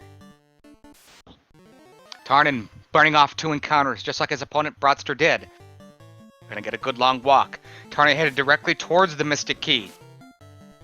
There's also a white shirt. Did not go left first. This is the key. The white shirt's on the left edge. That could be... But oh, he's leaving. His Tarnin. ninja's going to be useless. Oh no. Okay, Tarnin burns off 1. Broster's fighting Lich. Gonna light his... Oh, no white shirt. Okay. Your other characters have good things to do in their turns that isn't the white shirt, and you have defense, you have power bonk. White shirt is a thing that you put into your inventory, but doesn't really matter. Okay. Tarnin starts to dig deeper into the Earth Cave. Broadster maybe gave a little bit of time back. Again, no sign of the Masmone. And with Lich going down, 4 orbs have been lit on Broster's side. Remember, if you have fiend problems, call Team Roadhouse. Excellent at removing all of your fiend-related problems. Oh, that was good. Broster's going to check 3 chests here. It's the Masmone that he's looking. He's looking for a weapon. He already skipped the Excalibur. He's not going to see that. He's going to reset. Does not check the trap tiles. Way too late for that. Thank you, MG Weirdo. Broadster's going to key-locked Dwarf Cave looking for a weapon. What is Broadster's weapon? He didn't get the Excalibur. Did he get the Vorpal? I think it was the Vorpal in the volcano, I believe. But I haven't quite seen it. I believe he's swinging defense. He might be swinging defense. I believe, yeah. OFD, Shadow Walker, have you seen that by any chance, Crabcakes? Masmune, there it is. Okay, Let's go. Who cares? Doesn't matter. Problem solved for Broadster. Finds a Pro Cape, 2 in the game. It's a shield slot. He's going to take it. Put on his Black Wizard. And I'm not sure if he will do this or not, but if you've carded the red mage this much of the game, you put it into slot 4 because it keeps you alive where the other characters kind of don't. Broadster's... I don't know what Broadster's doing. Staring at his screen, checking his levels, sees he's got 91 pots. He's gonna... That's Broadster. Roadhouse! Right? Roadhouse! There you go. Broadster, you did it again on me. Burns off an encounter inside the Temple of Fiends. Now starts to dig deeper in the Temple of Fiends. Chance to strike first on a purple worm. It's gonna get away. I nearly always power cycle the Temple of Fiends, regardless of how good or bad the encounter table is, because the Temple of Fiends is long enough that it sort of doesn't matter how good your initial run is. Mm-hmm. And it allows you to know if you need to avoid a fight that might be nasty deeper, just by knowing exactly what your step count is along the way. Tarnin closing in on lighting their 4th orb, made quick work of the Earth Cave. But right now on the left side of your screen, it is Broadster in the ultimate final dungeon. Taking a fight here, gonna fire the Harm 4 into high HP Zombie Ds. We have seen really no resistance from enemies at all. No perishments from either player. There's Tarnin's 4th orb. Broadster, though, establishing a lead. He's got an opal bracelet, a white shirt, the defense sword. He's got the Masmone. We don't think his opponent Tarnin has no interest in it. Tarnin heads directly to the Temple of Fiends. 1 hour, 28 minutes Tarnin's about to enter. Broadster with a good 2.5 floor at least lead. We got a race here. We got a race here. Hasn't even gotten to lower yet, and Tarnin is already into the temple. Tarnin on a different encounter table than Broadster. There's the metal slimes. Edge, we didn't get a chance to talk about this earlier. You taught me how to take out metal slimes. How do you do it? Fire. Fire kills them. Nuke and Fade also kill them really well. And part of that's because Nuke and Fade kill everything, but Nuke and Fade kill everything exceptionally well if they've got low magic defense. But they're weak to fire, so Fire 3 is great. Fire 2, if you don't have Fire 3 and have like Mage Sticks and a bunch of Fire 2, they are still a great XP and usually not too terrible. What you don't want to do is swing weapons against them, because that is not very effective. Broadster with the Masmone, Tarnin without it. Tarnin has the Excalibur that Broadster does not have. Tarnin closing in. Broadster did pick up Mags though, so he's set. It's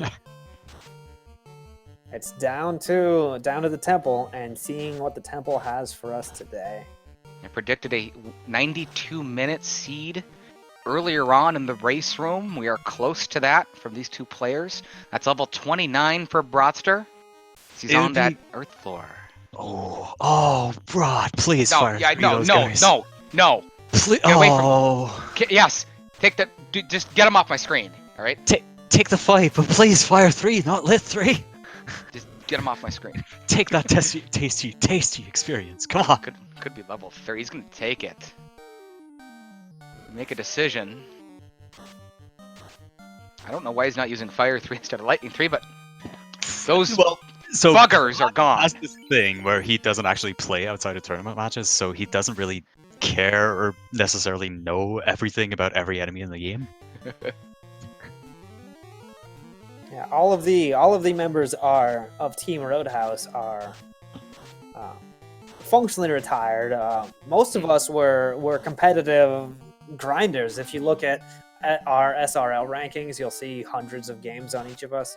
Broadster has come out of retirement to run this tournament, and putting up two wins and 1 loss at this stage, pretty solid for someone who hasn't run since 2019. Broadster pulls Lich 2. That was Zap from the Metal Slimes. Took out the Knight.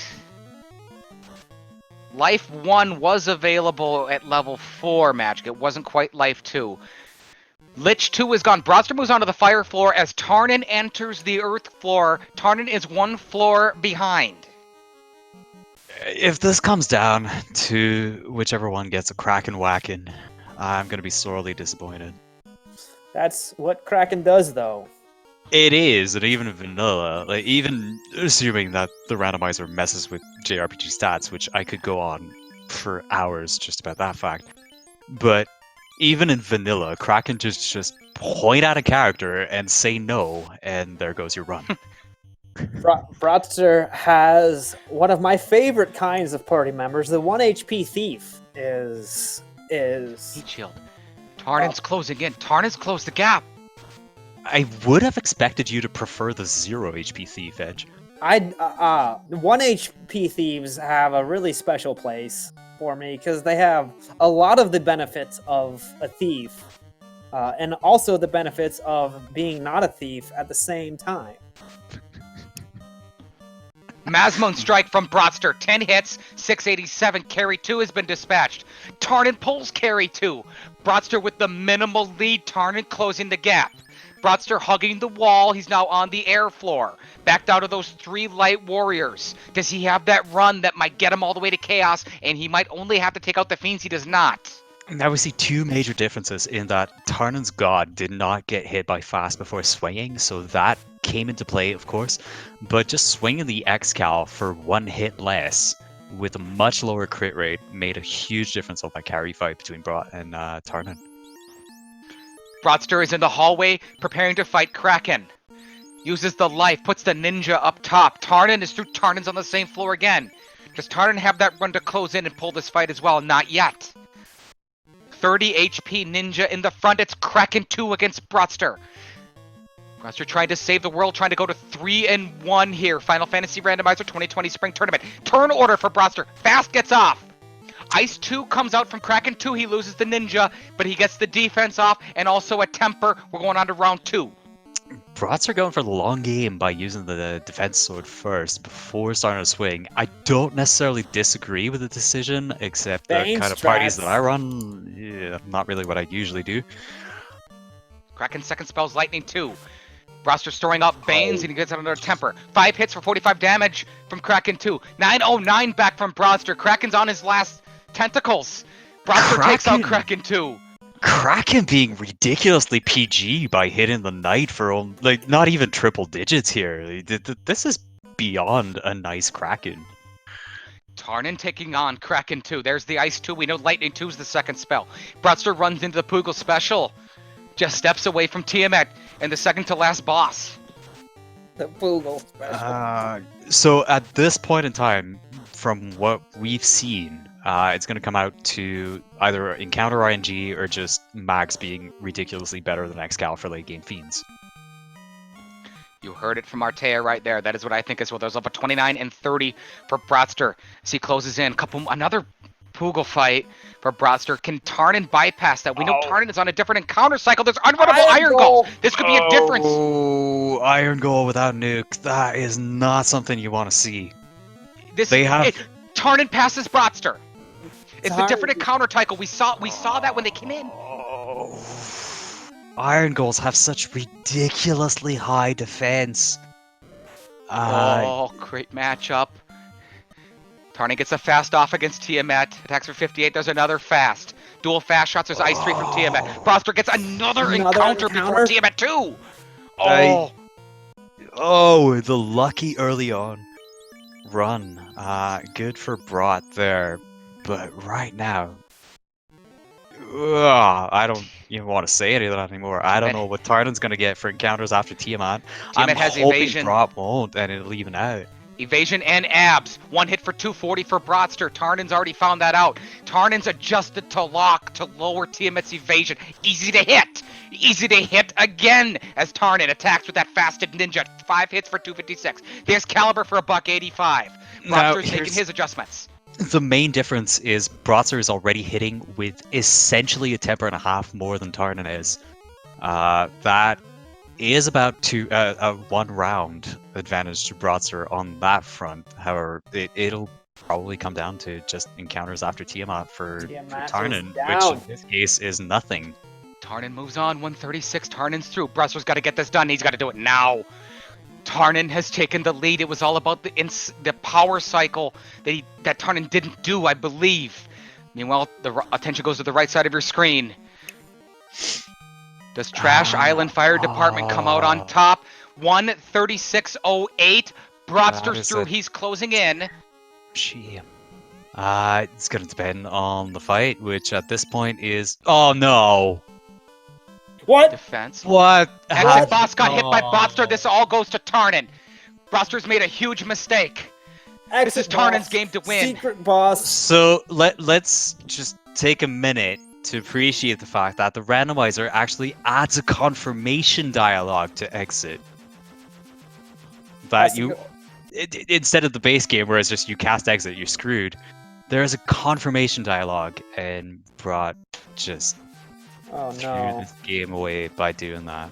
Tarnin's match to win. Lightning 2 came out from Chaos. Tarnin doing a whole bunch of other things. 4 hits, $177. Chaos, however, is radioactive. The Black Wizard's gone.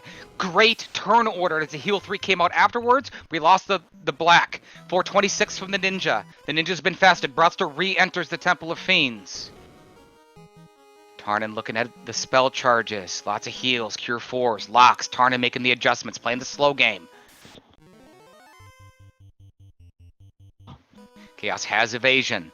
There's more heal 3s after the radioactive. So 2 hits on the Knight. So 2 hit the Knight on the top. That Knight's going to go down to basically 1 hit, but the Ninja is still fasted and in the bottom slot. And has been power gauntleting and sabering and all over the place. This might be the Ninja that does this. 4 hits, Terminated. 12-16. Wow. GG, well done, Trash Island Fire Department. Well done, Tarnin. Taking down Chaos. An official SRL time from Tarnin. 1 hour, 37 minutes, 46 seconds. Jet, oh my gosh, holy GG's. Congratulations all over the place. GG to Tarnin. Oh, that just breaks my heart. Oh, we've all done it. We have all done something like that at some point. I'll buy Lamp to not put exit in the first slot. Never put exit in the first slot, even with the confirmation dialogue or anything. Like, oh man, that breaks my heart. It really does. The players are talking in the background at our official race room. The exit boss, Edge Figaro, was able to tell the players about the exit boss. Tarnin's going to go ahead and pass. Tarnin's doing some work for Final Fantasy Randomizer. Cut up real quick. Wants to get something to eat. It's going to pass on an interview. And we're checking right now with Broadster if he wants to come in for a little bit and maybe talk about his exit boss. That's one thing I've actually never done. I think probably by accident. I've done everything else. I mean, give me fun of it constantly for it, but I've actually never done. Broadster will be joining us. Great match, guys. We expected this, and neck and neck the whole way. Yeah, this has been quite a pleasure. We had a great race where going into pulling Chaos, we didn't know who was going to win this race until the exit boss and Tarnin finished.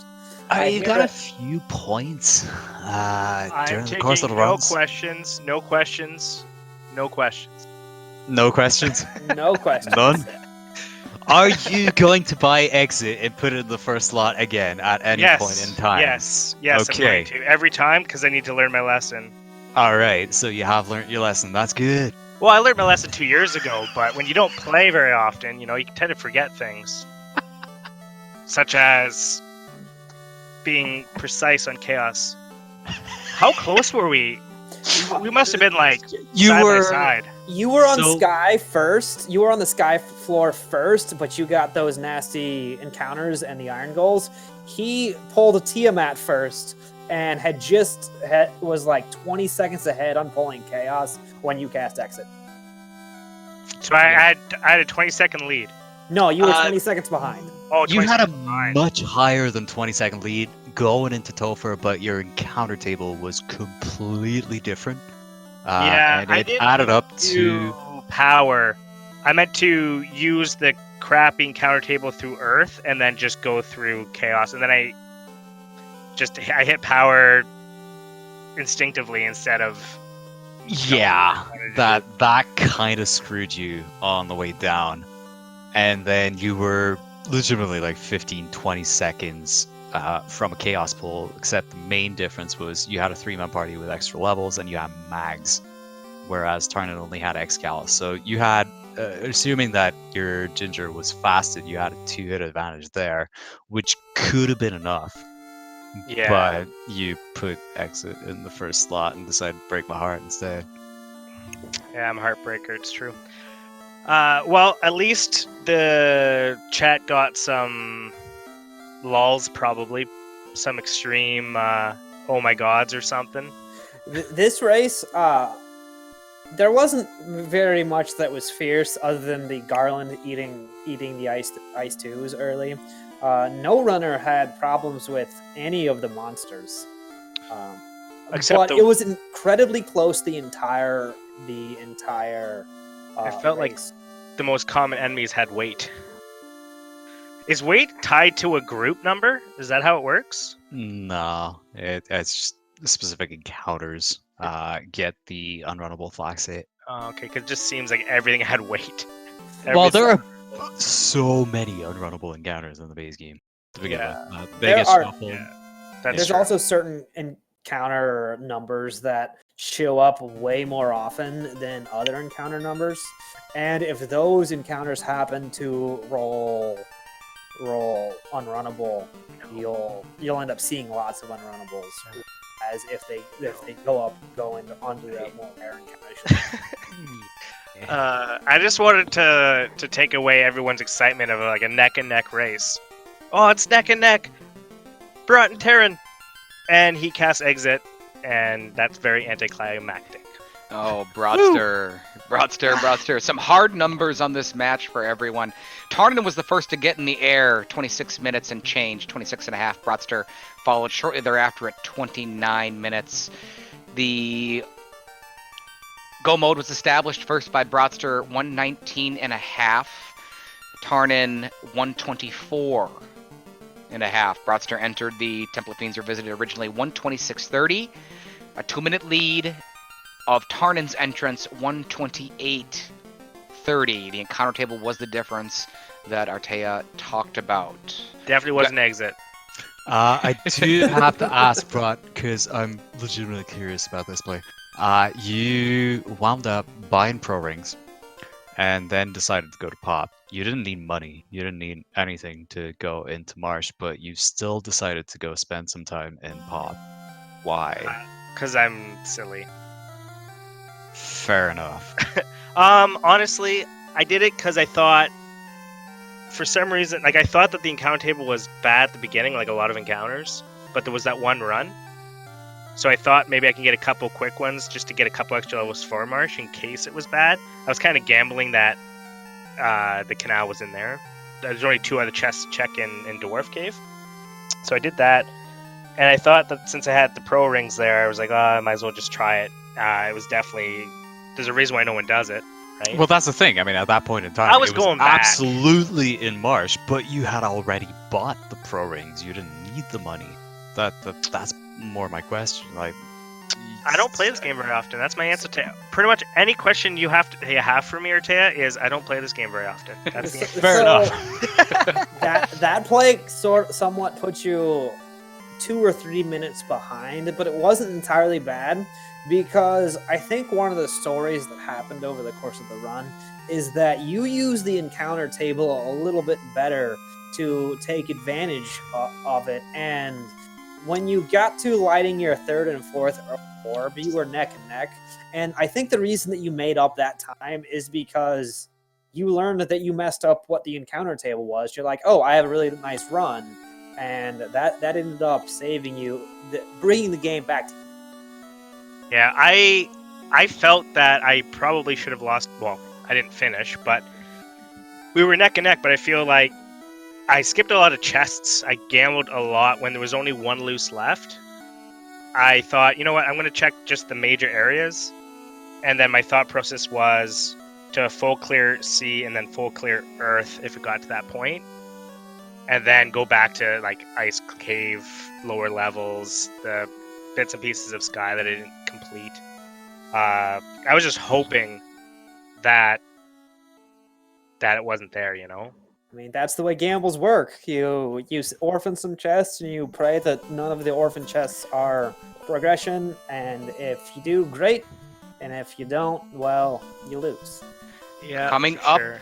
in just a few minutes, it is Metroid 2 Prime Randomizer. They are actually setting up in the next room right now. They're waiting to get in here. We're going to get them in here. It's Gallop against Diggle Wrath. We'd like to remind you that live right now as we speak, twitch.tv/speedgaming5, Final Fantasy Randomizer Week 4 action is going on right now. Duran? Is it 4? Thank you, Weirdo. Speed Gaming 4, ex-Russian Bishop against Duran. That is live right now, should you wish to watch more Final Fantasy Randomizer. Or stick right here for Metroid 2 Prime Randomizer. We're going to move on to final thoughts right now. Bratster. Just good game to my opponent. It sounds like it was really close. It's too bad we didn't see what happened in the Chaos fight, but we're just gonna save it. We're just gonna leave that that climactic finish for maybe a little later in the tournament. But good game to my opponent. One of the greatest of all time, Artea. Final thoughts, sir.